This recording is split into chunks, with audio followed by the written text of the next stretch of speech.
Hoje iremos falar sobre teorias evolutivas, citando dois principais nomes: Lamarck, cientista e naturalista, e Charles Robert Darwin, naturalista, geólogo e biólogo britânico. Jean-Baptiste, mais conhecido como Lamarck, foi muito importante, cuja as ideias influenciaram muito as ciências evolutivas, assim como outros aspectos fundamentais dos saberes da biologia. Nasceu no dia 1º de agosto de 1744, na cidade de Banzentin, na França. Filho caçula de uma família militar empobrecida, tendo tradições militares, seus pais preferiram encaminhá-lo para o sacerdócio. Com a morte de seu pai sem vocação religiosa, Lamarck decidiu seguir a carreira militar em 1761. Após alguns anos na carreira militar, sofreu um trágico acidente, no qual foi obrigado a se afastar de sua carreira. Enquanto se recuperava do acidente que o deixou com problemas no pescoço, ele entrou em contato com um livro de botânica. Após anos de estudo e pesquisa, ele publicou seu primeiro trabalho, em 1778, cujo nome era Flora Francesa. Nesse trabalho de botânica, ele estabeleceu chaves dicotômicas de identificação das plantas. Esse método é mais fácil do que usava anteriormente pelo sueco Linneu, que era baseado nas diferenças sexuais das plantas, que acabava dificultando muito o trabalho. Assim, este trabalho tornou-se reconhecido e ele foi nomeado assistente real.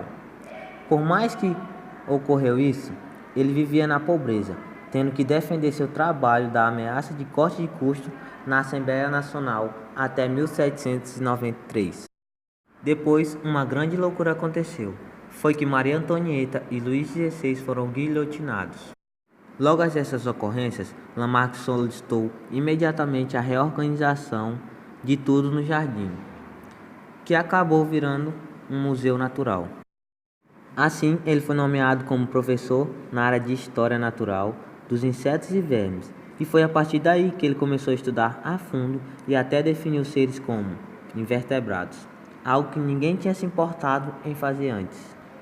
Em 1801, ele publicou outra obra muito importante para a primeira classificação dos invertebrados. Lembrando que os seres vivos já tinham uma classificação, na qual foi criada por Linneu, em 1735. Lamarck formulou duas teorias. A primeira é a lei do uso e desuso. Segundo esta lei, os seres vivos sentem necessidade de se adaptarem a novas condições ambientais, o que se traduz no uso ou desuso contínuo de determinados órgãos. Se um órgão é muito utilizado, desenvolve-se, mas, se pelo contrário, o órgão não é utilizado, acaba por atrofiar. E a sua segunda lei é a lei da transmissão dos caracteres adquiridos. Fala que as alterações no corpo do organismo provocadas pelo uso ou desuso são transmitidas aos descendentes. Vários são os exemplos de abordagem lamarquista para a evolução.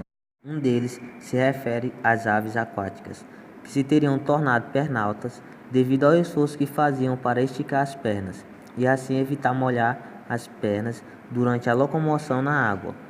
A cada geração, esse esforço produziria aves com pernas mais altas, que transmitiam essa característica à geração seguinte.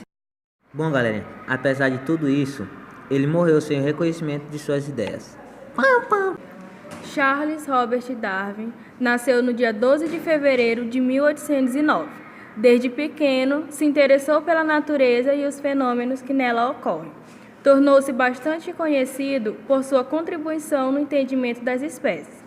Aos 16 anos, iniciou o curso de medicina, seguindo assim a tradição familiar. Porém, Darwin percebeu que não era aquilo que ele tanto sonhava. Posteriormente, foi enviado para uma universidade de Cambridge para fazer bacharelado em artes. Lá, conheceu um botânico que se tornou muito importante em sua vida, John Stevens, que o aconselhou a conhecer as florestas tropicais e o indicou para que viajasse no navio Beagle. Durante 5 anos, coletou e observou diversas formas de vida ao redor do mundo.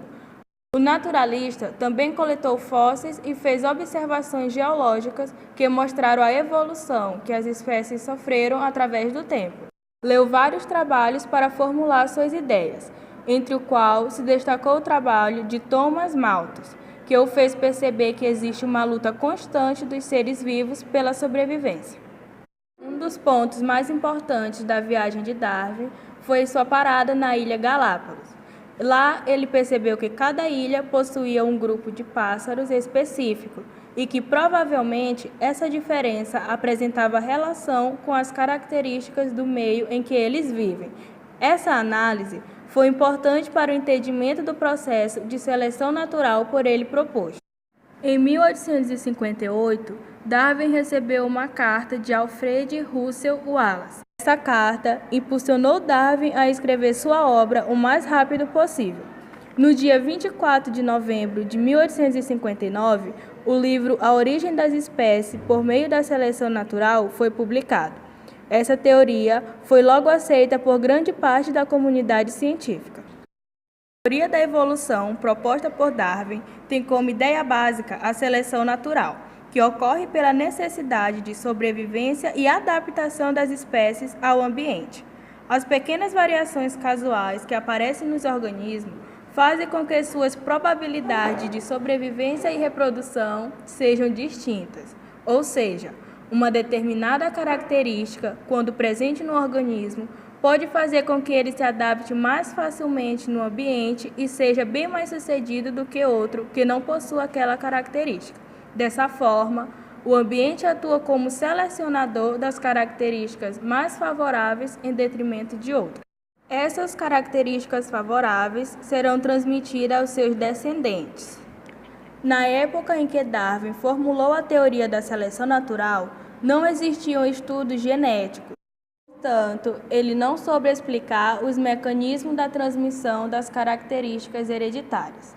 Hoje, sabemos que os genes são os responsáveis pela transmissão das características aos descendentes. É importante ressaltar que a seleção natural é um processo lento e gradual, porém, atua de modo permanente nas populações.